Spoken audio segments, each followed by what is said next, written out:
Hello friends, कैसे हो आप लोग। होप सो अच्छे ही होंगे। दोस्तों, आज का ये सेशन मैं क्लास 10th के लिए लेने जा रहा हूं और इस सेशन में हम देखेंगे टॉपिक क्वाड्रेटिक इक्वेशन को।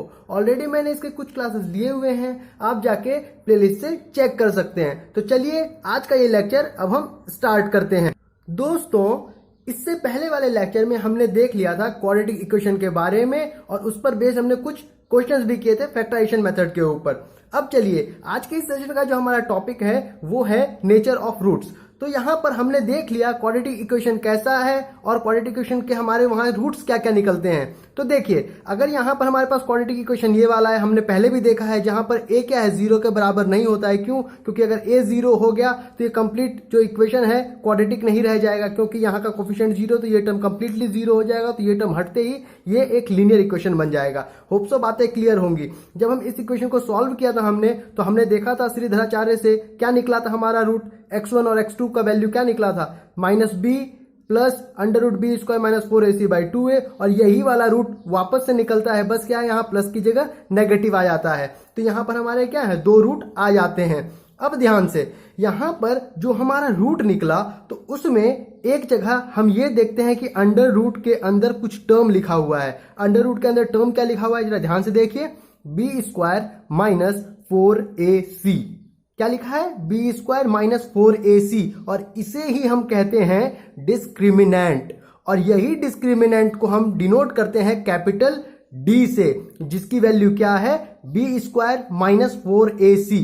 होप सो बातें आपको इतनी समझ आ गई होंगी। और अब इसी डिस्क्रिमिनेंट के हेल्प से हम ये डिसाइड करेंगे कि जो हमारा क्वाड्रेटिक इक्वेशन है और जो उसका ये रूट निकलता है ना, x1 x2 मान लो या कुछ भी दिया रहेगा, उससे फर्क नहीं पड़ता। वहां पर मैटर ये करता है कि जो रूट निकलेगा ना, वो रूट का नेचर क्या होगा वो डिपेंड करेगा इस डिस्क्रिमिनेंट के वैल्यू पर, यानी कैपिटल D क्या है, वो b² माइनस 4ac। तो चलिए अब देखते हैं d की वैल्यू और इस पर बेस्ड नेचर ऑफ रूट्स को। तो चलिए आगे अब देखते हैं। अब चलिए, यहां पर लिखा है if a b c are rational. ये रैशनल क्या होता है? अगर आपको नंबर्स का दिक्कत है कि किस नंबर को क्या कहते हैं, कैसे रिप्रेजेंट करेंगे नंबर को, या फिर कैसे पहचानेंगे कौन सा नंबर क्या है, तो आप प्लेलिस्ट में जाकर क्लास 9th के मैथमेटिक्स का लेक्चर खोल सकते हैं। उसमें आपको मिलेगा नंबर सिस्टम। आप उसके स्टार्टिंग के लेक्चर्स देखिएगा, आपको सब कुछ क्लियर हो जाएगा कि नंबर्स क्या है और क्या क्या टाइप के नंबर्स हैं और उसे हम कैसे रिप्रेजेंट करते हैं, क्या लिखते हैं। चलिए, तो यहां पर बोला है ए बी सी क्या है, रैशनल है। रैशनल इन द सेंस कि ये नंबर p/q के फॉर्म में होना चाहिए। अब आगे देखते हैं, यहां पर पहला केस क्या है, अगर हमारा d का वैल्यू, जिसे हम बोलते हैं डिस्क्रिमिनेंट, उसका वैल्यू अगर ग्रेटर देन 0 हो जाए, it means b² minus 4ac का जो वैल्यू निकालेंगे वो अगर ग्रेटर देन 0 हो जाए, मतलब पॉजिटिव हो जाए, तो वहां पर जो हमारे रूट्स निकलेंगे वो रूट्स जो होंगे रियल होंगे और अनइक्वल होंगे। होप सो आपको बातें समझ में आ गई होंगी। जब हमारा d का value greater than 0 means positive निकलेगा तो वहां पर जो रूट्स होंगे वो रियल और अनइक्वल होंगे। कैसे होंगे, क्या होंगे, वो हम एग्जांपल के थ्रू देखेंगे अभी थोड़ी देर में। लेकिन आप बस इतना ध्यान में रख लीजिए कि वो क्या होंगे, रियल और अनइक्वल होंगे। कौन से केस में? जब d की वैल्यू ग्रेटर देन 0 होगी। चलिए, इसी में अब अगला केस क्या कह रहा है, अगर d की वैल्यू, वापस से, अगर d की वैल्यू b² माइनस 4ac, अगर जो इसकी वैल्यू निकलेगी, अगर वो एक परफेक्ट स्क्वायर निकला, जैसे 4, 25, 9, ये सब क्या है, एक परफेक्ट स्क्वायर है। अगर हमने b² माइनस 4ac के वैल्यू को सॉल्व किया, जब हमने इसे सॉल्व किया तो हमारे पास जो वैल्यू निकल कर आया, अगर वो एक परफेक्ट स्क्वायर निकल कर आ गया, तो उस केस में हम क्या कहेंगे, जो हमारे रूट्स हैं वो क्या होंगे, रैशनल होंगे। होप सो बातें क्लियर होंगी। वहीं पर अगर जब हम d की वैल्यू कैलकुलेट कर रहे हैं b² माइनस 4ac, अगर वो कुछ वैल्यू निकल कर आया और वो एक परफेक्ट स्क्वायर नहीं आया, इससे पहले परफेक्ट स्क्वायर था तो रैशनल था, अब जब परफेक्ट स्क्वायर नहीं आएगा d की वैल्यू, तो वहां हम क्या कहेंगे, वो जो रूट है वो इर्रेशनल कैटेगरी में आएगा। होप सो बातें इतनी क्लियर हो गई होंगी। अब चलिए आगे देखते हैं। अब चलिए हमारा जो अगला पॉइंट है उसे देखते हैं। यहां क्या लिखा है, if d equal to b² minus 4ac equal to 0, मतलब जब हम डिस्क्रिमिनेंट की वैल्यू निकालेंगे, यानी b² माइनस 4ac की वैल्यू निकालेंगे, अगर वो 0 के बराबर निकल गया तो वहां पर जो हमारा रूट होगा उसका जो नेचर होगा वो रियल और इक्वल का होगा। होप सो बातें क्लियर हो गई होंगी। और वहां पर जो हमारा रूट निकलेगा वो हर रूट का जो वैल्यू होगा वो -b/2a के बराबर होगा। यहां पर b कोई नंबर होगा जो हमारे इक्वेशन में गिवन होगा, ax² - bx + c = 0। हमने देखा था ना एक प्राइमरी इक्वेशन जो यहां पर लिखा भी है, देख लीजिए, ax² + bx + c = 0। इस इक्वेशन में a b c की कुछ तो वैल्यू होगी। हमने देखा था a b c किससे बिलोंग कर रहा है, रियल नंबर से। उसी तरह यहां पर जो भी वैल्यू आएगी उसका जो वैल्यू निकलेगा -b/2a ही निकलेगा। जो भी b की वैल्यू होगी, जो भी a की वैल्यू, हम यहां डायरेक्टली सब्स्टिट्यूट कर सकते हैं। होप सो बातें आपको क्लियर हो गई होंगी। अब चलिए, अब हमारा जो अगला पॉइंट कह रहा है उसे देखते हैं। इफ d = b² - 4ac, अगर छोटा निकल गया 0 से, मतलब d की वैल्यू अगर छोटी आ गई 0 से, मतलब नेगेटिव, तो वहां पर जो हमारा रूट होगा वो हो जाएगा इमेजिनरी रूट। वो हो जाएगा, उसको क्या बोलेंगे, कॉम्प्लेक्स रूट। क्यों?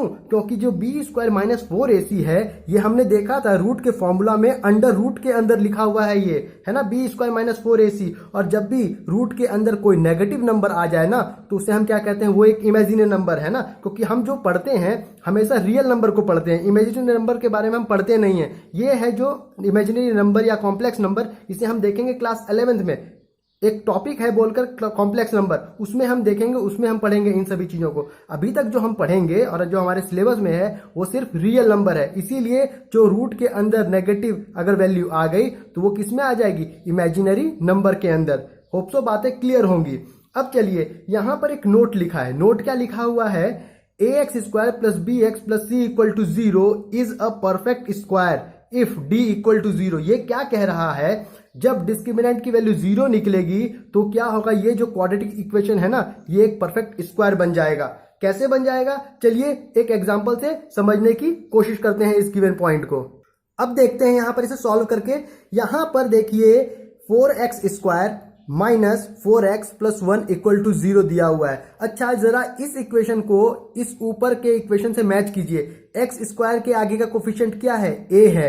x के आगे का कोफिशिएंट क्या है, b है। विद साइन की बात कर रहा हूं, और यहां पर +c लिखा है तो ये वैल्यू c की है, = 0। अच्छा, तो मतलब यहां पर हम a की वैल्यू क्या लिखेंगे, a की वैल्यू हो जाएगी हमारी 4, तो हम लिख देंगे 4, कॉमा, उसके बाद b की वैल्यू कितनी हो जाएगी यहां पर 4, लेकिन विद साइन लेने बोला हूं मैं। हमेशा जब भी लेना है विद साइन, पॉजिटिव साइन है इसलिए बोलकर हम नहीं बोलते कि +4 है ना, डायरेक्टली 4 लिख लेते हैं। लेकिन अगर यहाँ -4 होता तो हम यहाँ पर -4 लिखते। होप सो बातें क्लियर होगी, मैंने पहले ही बहुत बार बोल दिया ये बात।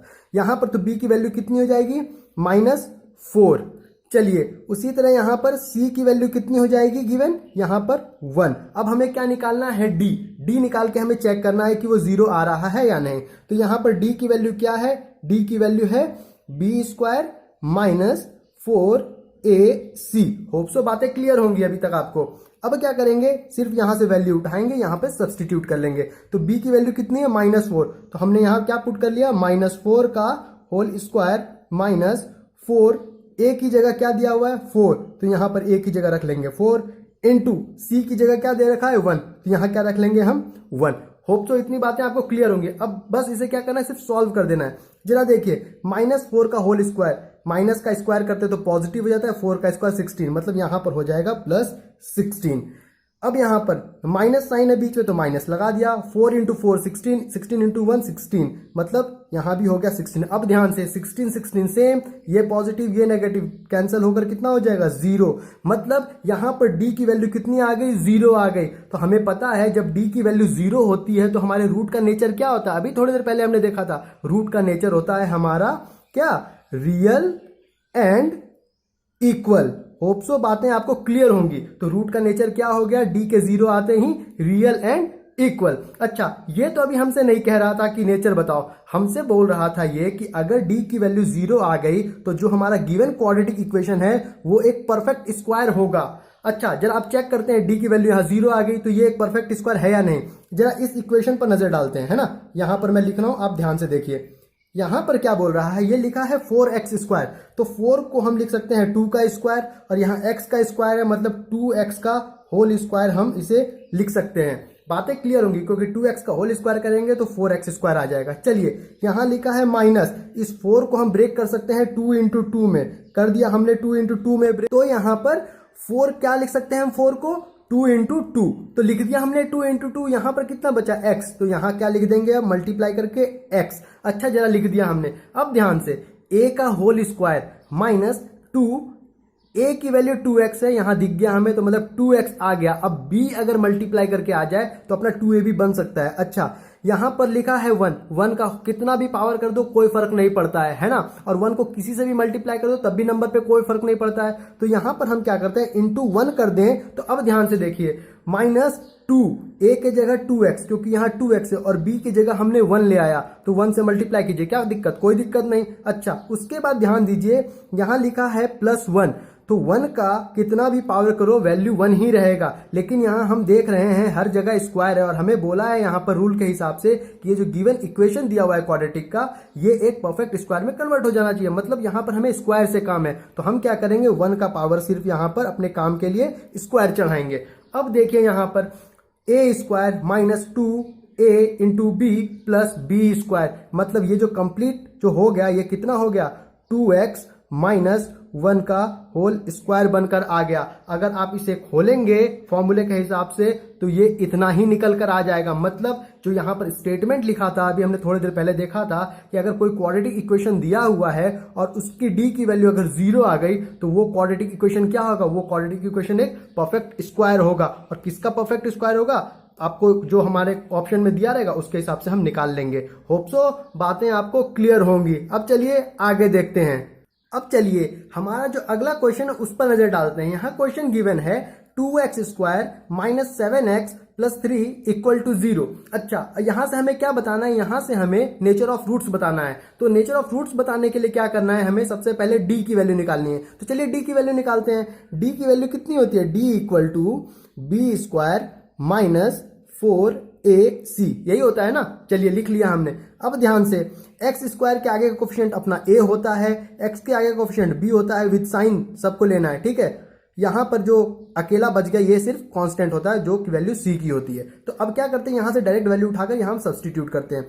तो देखिए b के जगह कितना लिखा है, विद साइन -7, तो यहां हो गया b के जगह -7 का होल स्क्वायर हमने लिख लिया, -4 इंटू ए की वैल्यू कितनी दे रखी है, 2 दे रखी है, x² का कोफिशिएंट a होता है, तो यहां पर a की जगह 2 लिखा हुआ है, इंटू c की जगह कितना लिखा है, 3 लिख लिया हमने यहां पर 3। अब क्या करेंगे, मल्टीप्लाई करते हैं, माइनस का स्क्वायर प्लस हो जाएगा, 7 का स्क्वायर 49, मतलब यहां पर हो गया अपना 49 प्लस में। अब यहां हो गया साइन माइनस। अब ध्यान से, 4 इंटू 2 8, 8 इंटू 3 24, मतलब यहां कितना हो गया 24।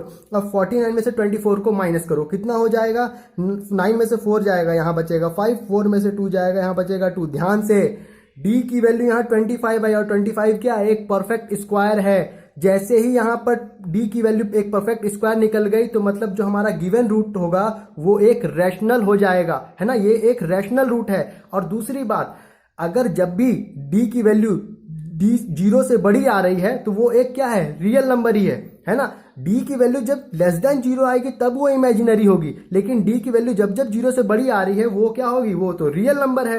0 के बराबर भी आएगी तब भी वो रियल है, खाली d अगर 0 से छोटी हो गई तब वो इमेजिनरी बन जाएगी। तो ध्यान से, यहां पर d की वैल्यू आई 25 और ये 0 से बड़ा है, मतलब भैया 25 अपना क्या है, ग्रेटर देन 0 है। इस बात को सबसे पहले देखो, 25 अगर 0 से बड़ा है तो मतलब ये एक रियल रूट है, और उसके बाद 25 एक परफेक्ट स्क्वायर है, इट मींस ये एक रैशनल रूट है। मतलब कुल मिला के बात ये हो गई, यहां पर जो d की वैल्यू 25 आई और ये 25 निकला है, तो मतलब इसका जो रूट का नेचर होगा वो होगा क्या, रियल।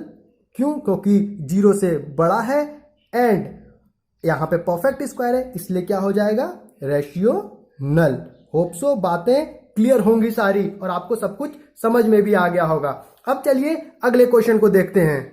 अब देखते हैं हम अपने अगले क्वेश्चन को। अगला क्वेश्चन क्या है, x² minus 5x minus 2 equal to 0। अच्छा, यहां भी नेचर ऑफ रूट बताना है, मतलब d की वैल्यू निकालनी है। तो d का फॉर्मूला कितना होता है, b² minus 4ac। Directly value उठाएंगे, यहां पर सब्सटीट्यूट कर जाएंगे विद साइन।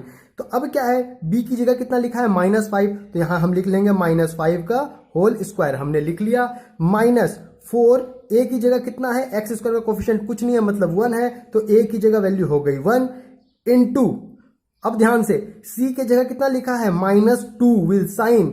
यहां प्लस होता तो खाली 2 लेते, लेकिन यहां माइनस है तो विद माइनस साइन कितना हो गया, -2, तो c की वैल्यू कितनी हो गई, -2। होप सो बातें क्लियर होंगी आपको। अब ध्यान से, माइनस का स्क्वायर प्लस 5 का स्क्वायर 25, मतलब यहां आ गया +25। ये बातें क्लियर हो गई। अब ध्यान से, यहां माइनस यहां माइनस, माइनस इंटू माइनस कितना होता है प्लस। तो सबसे पहले यहां पर हमने साइन का काम खत्म कर लिया। अब नंबर का काम करेंगे।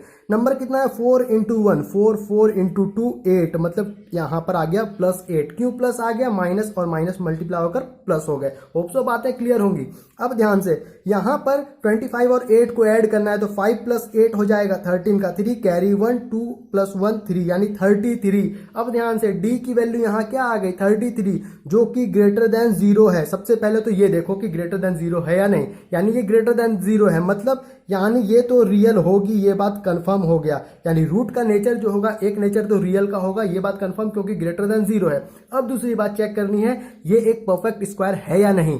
यहां पर देख रहे हैं ये एक परफेक्ट स्क्वायर नहीं है, इट मीन्स ये एक इर्रेशनल रूट हो जाएगा। मतलब यहां पर जो इस क्वाड्रेटिक इक्वेशन का रूट निकलेगा वो रियल तो निकलेगा, लेकिन साथ में वो क्या होगा, इर्रेशनल।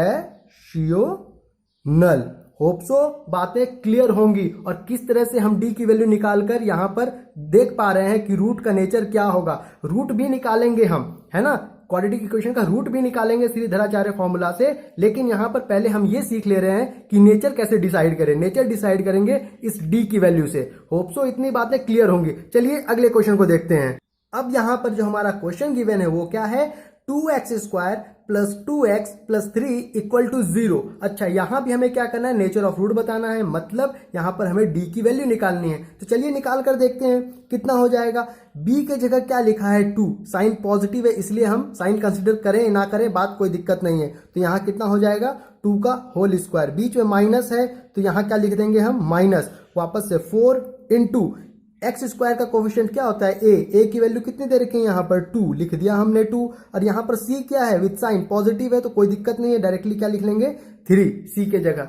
अब यहाँ से सॉल्व करते हैं। यहाँ कितना हो गया 2 का स्क्वायर हो गया अपना 4, माइनस 4 इंटू 2 8, 8 इंटू 3 24, मतलब यहां पर 4 में से 24 माइनस होगा। 24 और 4 के बीच का डिफरेंस है 20 का, लेकिन बड़े के पास साइन नेगेटिव है इसलिए हो गया -20। मतलब अब ध्यान से, डी की वैल्यू निकल गई -20, जो कि लेस देन 0 है। इट मीन्स ये जो क्वाड्रेटिक इक्वेशन है इसका जो रूट का नेचर होगा वो क्या होगा, इसके रूट का नेचर होगा इमेजिनरी। होप सो आपको बातें क्लियर होंगी। और यहां से हमने ये देख लिया डी की वैल्यू निकालकर कि नेचर ऑफ रूट कैसे निकालते हैं और कैसे डिसाइड करते हैं। होप सो इतनी बातें आपको क्लियर होंगी। अब चलिए आगे दूसरे टॉपिक पर चलते हैं। अब यहां पर लिखा है हमारे पास जो टॉपिक वो है सम एंड प्रोडक्ट ऑफ रूट्स। अच्छा, ये क्वाड्रेटिक इक्वेशन हम शुरू से देखते आ रहे हैं, ये बेसिक फॉर्म है क्वाड्रेटिक इक्वेशन का। अच्छा, ये अगर एक क्वाड्रेटिक इक्वेशन है तो इसके ऊपर पावर मैक्सिमम कितना है 2, तो मतलब इसके जो रूट निकलेंगे वो 2 निकलेंगे। तो यहां पर मान लिया गया है कि जो ये क्वाड्रेटिक इक्वेशन है इसके जो 2 रूट हैं, एक रूट है अल्फा, एक रूट है बीटा। अब कोई कंफ्यूज मत हो जाना इस बात से कि पहले आपने x1 माना, x2 माना, अब अल्फा बीटा, कुछ भी मान सकते हो, आपके ऊपर है, ठीक है। तो यहां पर माना हुआ है अल्फा और बीटा, 2 रूट्स हैं इसके। अच्छा, यहां पर क्या है, हमें निकालने बोला है इन रूट्स का सम और प्रोडक्ट। तो हम क्या देखे थे पीछे जब हम श्रीधराचार्य से डिराइव किए थे, एक रूट क्या निकल कर आया था प्लस में और दूसरा रूट निकल कर आया था नेगेटिव में। बाकी सारा चीज इसका सेम होता था, खाली जो साइन है बीच का खाली वो चेंज होता था, एक में प्लस एक में नेगेटिव। अब क्या करना है, एक बार इन दोनों रूट को ऐड करना है, मतलब अल्फा प्लस बीटा करना है, और एक बार क्या करना है, हमें अल्फा इंटू बीटा करना है। तो चलिए देखते हैं करके एडिशन और इसका मल्टीप्लीकेशन। अब यहां पर अल्फा की वैल्यू इतनी दे रखी है प्लस में, यहां बीटा की वैल्यू नेगेटिव में दे रखी है। अब चलिए क्या करते हैं, अल्फा और बीटा को ऐड करते हैं। तो क्या करेंगे, इस रूट और इस रूट को हम ऐड करेंगे। तो जैसे ही हम ऐड करेंगे तो यहां पर हमें वापस से दिखा कि numerator by denominator plus numerator by denominator, मतलब ये फ्रैक्शन का केस है, यानी फ्रैक्शन प्लस फ्रैक्शन। यहां पर अब क्या करते थे, ऐसे फ्रैक्शंस को सॉल्व करने के लिए सबसे पहले हम डिनोमिनेटर का एलसीएम लेते थे। तो 2a और यहां भी 2a, इन दोनों का एलसीएम कितना हो जाएगा, एलसीएम हो जाएगा 2a। अब वापस से इस 2a से इस 2a को डिवाइड कीजिए तो कितना आएगा, 1 आएगा। उस 1 से इससे हमें इस न्यूमरेटर को मल्टीप्लाई करना होगा, तो 1 से कुछ भी मल्टीप्लाई कीजिए उतना ही रह जाएगा। तो वापस से क्या होगा, ये पूरा यहां पर टर्म लिखकर आ गया। यहां पर बीच में प्लस था, यहां नेगेटिव है और यहां भी नेगेटिव है, नेगेटिव नेगेटिव से मल्टीप्लाई होगा प्लस, तो यहाँ पर हो जाएगा माइनस। ये बात क्लियर हो गई। अब ध्यान से, यहाँ 2a है, इस 2a से इस 2a को डिवाइड कीजिए, कितना बचेगा? बचेगा 1, है ना। 1 बार में ही तो कटेगा ये, 2a इंटू 1, 2a होता है ना, 1 टाइम्स ही कटेगा। उस 1 से क्या करेंगे? इस पूरे टर्म को मल्टीप्लाई करेंगे, तो वापस से ये टर्म ही आ जाएगा। यहाँ प्लस था, नेगेटिव नेगेटिव तो माइनस साइन पहले ही आ गया, तो क्या होगा? वापस से ये टर्म लिख देंगे विद नेगेटिव साइन सारा। अब ध्यान दीजिए, इतना लिखने के बाद यहाँ देखिए, यहाँ माइनस बी है, यहाँ भी माइनस बी है, तो मतलब माइनस माइनस प्लस होता है, तो हो गया कितना? b प्लस बी 2b, तो यहाँ हो गया 2b, लेकिन यहाँ आगे में था माइनस, तो इसीलिए माइनस आगे लग जाएगा। ये बात तो समझ में आ गई। उसके बाद यहाँ देखिए under root b square minus 4ac यहाँ पॉजिटिव साइन के साथ है, यहाँ पर ये नेगेटिव साइन के साथ है, मतलब ये पूरा टर्म और ये पूरा टर्म कैंसल आउट हो जाएगा। तो ऊपर न्यूमरेटर में कितना बच गया? माइनस बी हो गया माइनस 2b, और डेनोमिनेटर में हो गया 2a, तो लिख देंगे यहाँ 2a। उसके बाद ये 2 और ये 2 कैंसिल हो जाएगा, तो कितना बच जाएगा? माइनस b बाय a, तो इसीलिए कितना आ गया? Minus b by a। तो इस चीज को आप ध्यान में रख लीजिए कि जो क्वाड्रेटिक इक्वेशन का रूट होता है, जो उसका सम निकालते हैं, उसका फॉर्मूला होता है minus b by a। Hope so आपको इतनी बातें क्लियर होंगी। अब चलिए प्रोडक्ट को देखते हैं। अब यहां पर हमें रूट्स का प्रोडक्ट निकालना है, तो यहां पर प्रोडक्ट निकालने के लिए हमें रूट तो पता ही है, हमने देख लिया अल्फा और बीटा के वैल्यू पीछे ही जब हम सम कर रहे थे, तो वही रूट क्या करेंगे? यहां आपस में मल्टीप्लाई करेंगे। तो चलिए अल्फा इंटू बीटा मल्टीप्लाई करके देखते हैं। तो यहां सबसे पहले डेनोमिनेटर देखिए, यहां भी 2a, यहां भी 2a, 2 into 2 4, a into A square, तो मतलब डिनोमिनेटर मल्टीप्लाई होकर आ गया 4a स्क्वायर। अच्छा, ये तो हमारा सिंपल था, ये हमने कर लिया। अब यहां देखिए न्यूमरेटर थोड़ा कॉम्प्लिकेटेड लग रहा है, क्यों? क्योंकि यहां रूट का टर्म भी प्रेजेंट है। अच्छा, अब जरा इस पर ध्यान से नजर डालिए, अगर आप इसे सही से देखेंगे तो आपको ये बहुत सिंपली दिखेगा कि ये एक अलजेब्रा का फॉर्मूला बन रहा है। क्या फॉर्मूला बन रहा है उसे जरा ध्यान से देखिए। यहां लिखा है एक टर्म माइनस बी, वही टर्म यहां लिखा है माइनस बी। यहां एक टर्म लिखा है under root b square minus 4ac, वही टर्म यहां लिखा है। अब ध्यान से, एक बार यहां प्लस हो गया, एक बार यहां माइनस हो गया। अच्छा, इस पूरे माइनस बी को अगर मैं a मान लूं और इस पूरे अंडर रूट के टर्म को b मान लूं, तो यहां लिखा है a प्लस बी।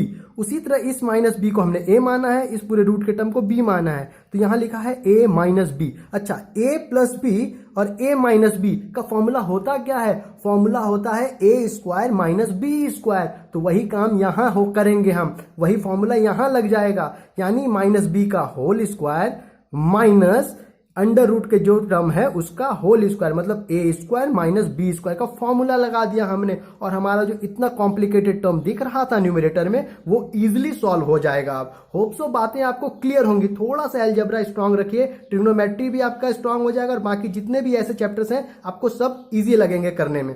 चलिए अब ध्यान देते हैं। उसके बाद यहाँ माइनस बी का होल स्क्वायर कितना हो जाएगा? B square. यहाँ माइनस था, एज इट इज माइनस रखेंगे। अच्छा, यहां अंडर रूट है, इसका होल स्क्वायर। रूट का वैल्यू कितना बताया था मैंने? रूट का वैल्यू होता है पावर पे चढ़ के हाफ।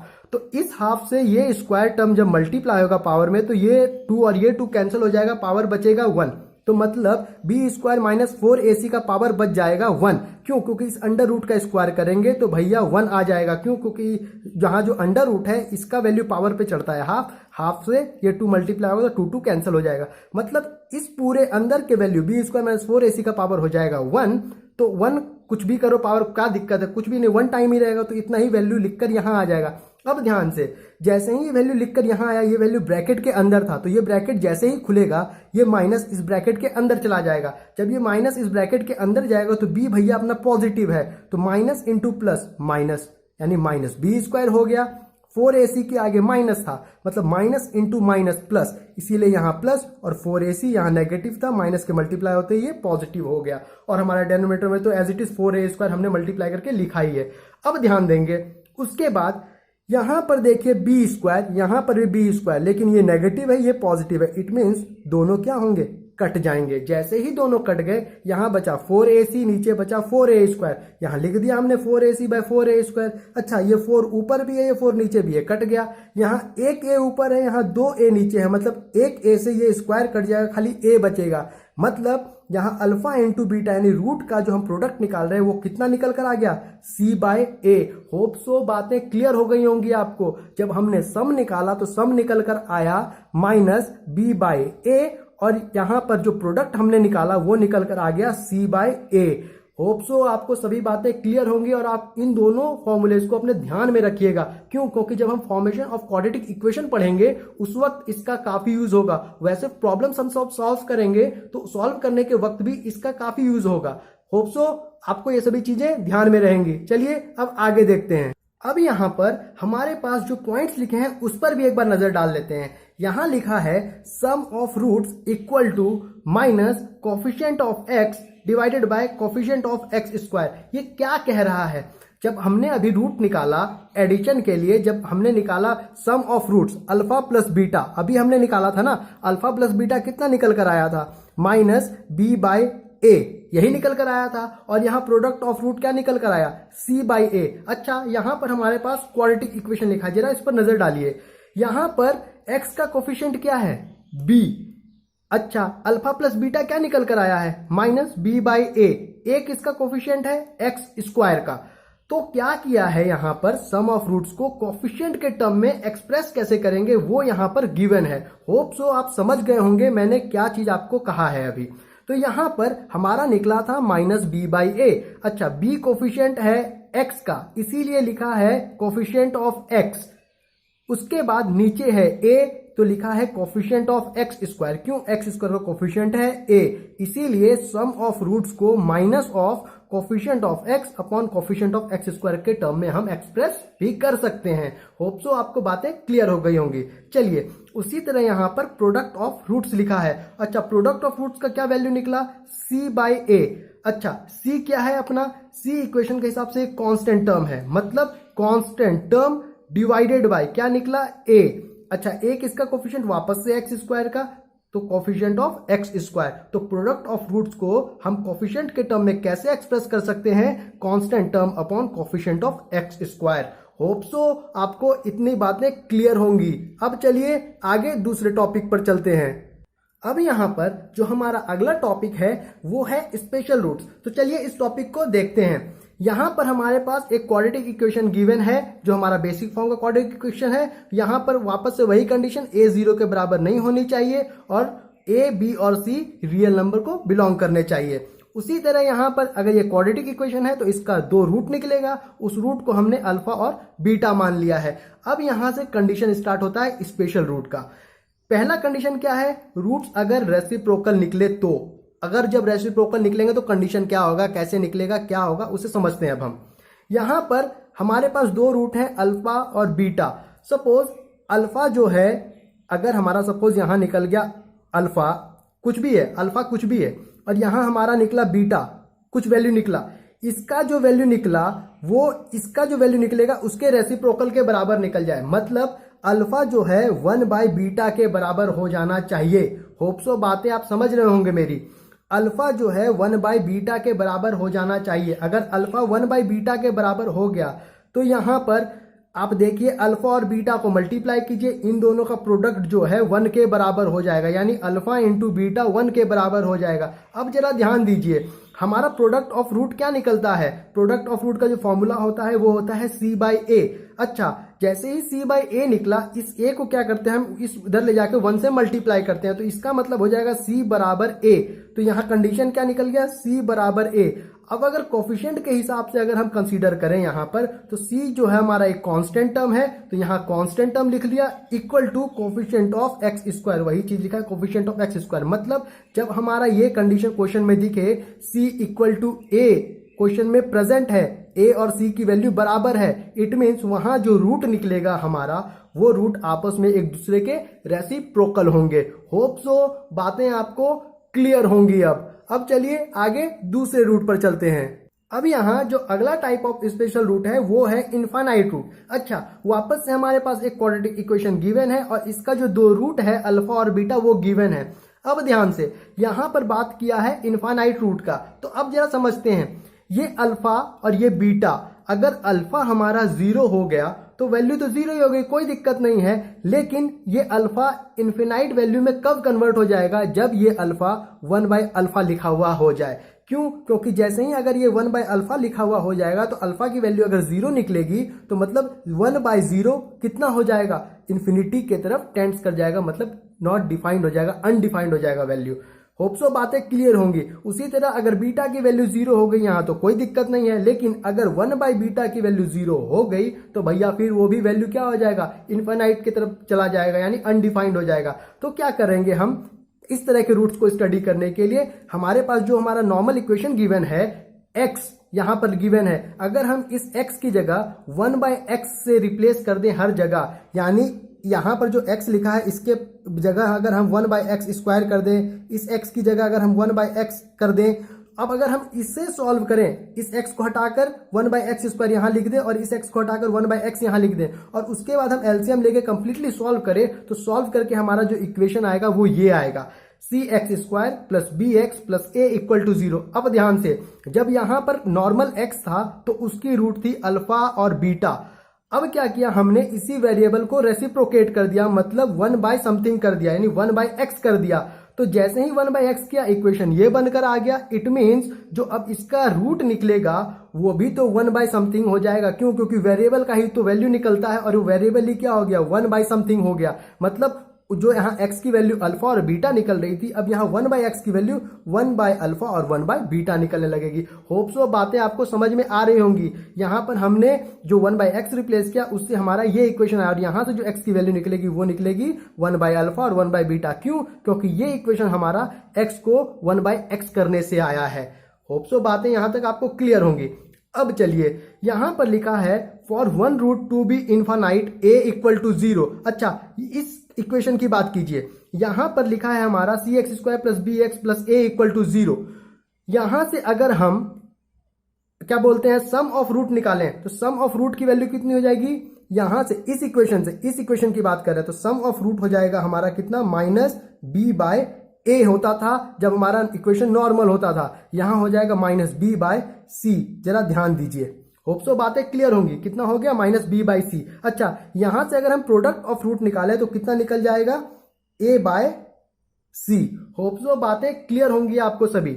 अब क्या बोल रहा है कि एक रूट को इनफाइनाइट होने के लिए a की वैल्यू को 0 होना पड़ेगा। अच्छा, अगर हमारा ये इक्वेशन जो हमारा चेंज वाला इक्वेशन है, ये इक्वेशन में अगर हम a की वैल्यू 0 रखें तो देखिए रूट हमारा क्या हो जाएगा, 0 हो जाएगा ना, क्योंकि a तो अपना भैया यहाँ न्यूमरेटर में आ गया जब हमने इक्वेशन चेंज किया है। तो मतलब यहाँ अगर a की वैल्यू अगर यहाँ पर 0 हुई तो यहाँ पर कंप्लीट इक्वेशन 0 हो जाएगा। लेकिन ओरिजिनल इक्वेशन में अगर हम जाएं, अगर a की वैल्यू 0 हो गई तो भैया हमारा जो यहाँ पर सम ऑफ रूट निकलता था इस नॉर्मल इक्वेशन में -b/a निकलता था। अगर हमारा रेसिप्रोकल इक्वेशन में अगर a की वैल्यू 0 हो गई तो यहां पर हमारा ये इक्वेशन और ये इक्वेशन जस्ट एक दूसरे का रिवर्स है। इसके 0 होते ही यहां पर जो रूट होगा वो इन्फिनिटी चला जाएगा। होप सो बातें क्लियर हो गई होंगी। मतलब यहां पर जो हमारा चेंज इक्वेशन है उसमें अगर a की वैल्यू 0 हुई तो वैल्यू हमारा इन्फिनिटी को टेंड्स कर जाएगा ओरिजिनल इक्वेशन में। वही बात ये कह रहा है यहां पर। अब यहां पर बोल रहा है दोनों रूट को इनफाइनाइट होने के लिए क्या होना होगा। अब ध्यान दीजिए, यहां a की वैल्यू 0 हुई तो ये कंप्लीट रूट 0 हो गया, यहां b की वैल्यू 0 हुई तो ये कंप्लीट रूट 0 हो गया। लेकिन ये रूट 0 कब हो रहे हैं, ये रूट 0 तब हो रहे हैं जब हमारा नया इक्वेशन फॉर्म हो गया है 1/x सब्सटीट्यूट करने से। अच्छा, जैसे ही यहां पर नया इक्वेशन का रूट 0 होगा, ध्यान से, हमारा जो ओरिजिनल इक्वेशन है जो उसका रूट है ना वो इन्फिनिटी को जाने लगेगा। क्यों? क्योंकि इक्वेशन जस्ट रिवर्स है। यहां पर नीचे c है और वहां पर हमारे ओरिजिनल इक्वेशन में नीचे हमेशा x स्क्वायर का कोफिशिएंट a रहता था और यहां पर हम क्या कर रहे हैं, a को 0 कर रहे हैं। हर जगह a को 0 कर रहे हैं। ध्यान से, अगर a 0 हो गया तो ओरिजिनल इक्वेशन में हमारा a हमेशा डिनोमिनेटर में आया है। चाहे आप प्रोडक्ट ऑफ रूट निकाल लीजिए या फिर सम ऑफ रूट्स निकाल लीजिए। सम ऑफ रूट्स में -b/a था, प्रोडक्ट ऑफ रूट्स में c/a था। a हर वक्त नीचे आ रहा है, मतलब a के नीचे आते ही भैया हमारा जो वैल्यू वो इन्फिनिटी को टेंड्स करने लग जाएगा। होप सो बातें आप समझ रहे होंगे मैं कहना क्या चाह रहा हूं। इसीलिए यहाँ पे कंडीशन इनफिनाइट रूट्स के लिए क्या है कि जो हमारा चेंज वाला इक्वेशन है उस इक्वेशन में अगर a की वैल्यू 0 को टेंड कर गई, मतलब 0 हो गई, और वहीं पर अगर a और b दोनों की वैल्यू 0 हो गई तो भैया यहां पर हमारा जो इनफिनाइट इक्वेशन रूट निकालना है हमें ओरिजिनल इक्वेशन का, वहां पर वो इन्फिनिटी को चला जाएगा वैल्यू रूट का। कब? एक रूट के लिए a की वैल्यू 0, 2 रूट के लिए a और b दोनों की वैल्यू 0 होनी चाहिए। होप सो बातें आपको क्लियर हो गई होंगी। चलिए अगले पॉइंट को देखते हैं। अब यहाँ पर जो हमारा अगले टाइप ऑफ रूट्स है वो है जीरो रूट्स। यहाँ पर वापस से वही कंडीशन हमारा normal basic quadratic equation given है। अब यहाँ पर हम केसेस को देखते हैं। पहले केस में क्या है, अगर हमारा एक रूट जीरो हो गया, मतलब इसकी दो रूट थे अल्फा और बीटा, सपोज मान लीजिए यहाँ पर अगर अल्फा जीरो हो गया तो हमारा प्रोडक्ट ऑफ रूट में क्या होता था, अल्फा और बीटा मल्टीप्लाई होता था। अगर जीरो से कुछ भी मल्टीप्लाई कर लो, अगर बीटा जीरो नहीं भी है तो बीटा को जीरो से अब मल्टीप्लाई होना होगा तो उसकी वैल्यू तो कंप्लीट जीरो आ जाएगी। अच्छा, वो बात चलिए समझ में आ गया। तो यहाँ अल्फा इंटू बीटा की वैल्यू निकली कितनी थी, c बाई ए। अच्छा, c बाई ए की वैल्यू भी अब जीरो के बराबर हो जाएगी, तो मतलब a को इधर ले जाके मल्टीप्लाई कीजिए तो जीरो इंटू ए जीरो, यानी c बराबर जीरो निकल गया। अब ध्यान से, जैसे ही यहाँ c बराबर जीरो निकल गया तो एक कंडीशन यहां से ये आ गया कि जब हमारा कोई एक रूट जीरो होगा तो वहां पर जो c की वैल्यू होगी, जो हमारा कांस्टेंट टर्म होगा, उसकी वैल्यू क्या होगी, जीरो होगी। यहां पर a not equal to zero as it is वही कंडीशन कैरी आउट करेगा। क्यों? क्योंकि अगर a जीरो हो गया तो भैया यहां पर क्वाड्रेटिक इक्वेशन डिफाइन ही नहीं होगा। होप सो आपको बातें समझ में आ गई होंगी। अब चलिए, अब देखते हैं हम अपने दूसरे केस को। अब यहां पर जो दूसरा केस है वो क्या है, when both roots are zero, मतलब अल्फा भी जीरो हो जाए बीटा भी जीरो हो जाए। अब देखिए, अगर अल्फा जीरो होता तो एडिशन के केस में खाली अल्फा जीरो होता प्लस बीटा बच जाता, लेकिन यहां अब क्या बोल रहा है, अल्फा और बीटा दोनों जीरो होंगे, मतलब एडिशन भी अब जीरो हो जाएगा और प्रोडक्ट तो जीरो हो जाएगा। अगर एक भी जीरो हो गया तो प्रोडक्ट जीरो हो जाएगा, लेकिन सम को जीरो होने के लिए दोनों रूट्स को जीरो होना जरूरी है। इसीलिए फर्स्ट केस में खाली एक रूट जीरो था, इसलिए हमने प्रोडक्ट को डील किया था। यहां पर दोनों रूट जीरो है, इसलिए हम एडिशन और प्रोडक्ट दोनों को डील करेंगे। तो यहां पर जब हम सम ऑफ रूट्स निकालते तो फॉर्मूला क्या था, minus b by a equal to अब जीरो हो गया, ए वापस से मल्टीप्लाई होकर जीरो, मतलब यहां पर माइनस उधर भेज देंगे तो जीरो से माइनस मल्टीप्लाई कीजिए, कोई फर्क नहीं पड़ेगा, तो बी की वैल्यू जीरो आ गई। एडिशन के केस में कब, जब हमारा दोनों रूट जीरो होता है। अच्छा, यहां पे प्रोडक्ट के केस में वापस से वही कंडीशन आ जाएगा, यानी c इक्वल टू जीरो। अब यहां से कंडीशन क्या डिफाइन हो गया हमारा कि अगर जब दोनों रूट जीरो हो जाएगा क्वाड्रेटिक इक्वेशन का, तो उस केस में b की वैल्यू भी जीरो होगी और c की वैल्यू भी जीरो होगी। a not equal to zero, वापस से यहां कंडीशन हमारा रहेगा। होप सो आपको ये बातें क्लियर हो गई होंगी। चलिए, आज के इस सेशन में बस इतना ही। अगर आपको मेरा आज का ये वीडियो पसंद आया तो मेरे चैनल को सब्सक्राइब करें, वीडियो को शेयर करें, फ्रेंड्स को बताएं कि यहाँ अच्छे से पढ़ाई हो रही है। तब तक के लिए thank you, have a nice day.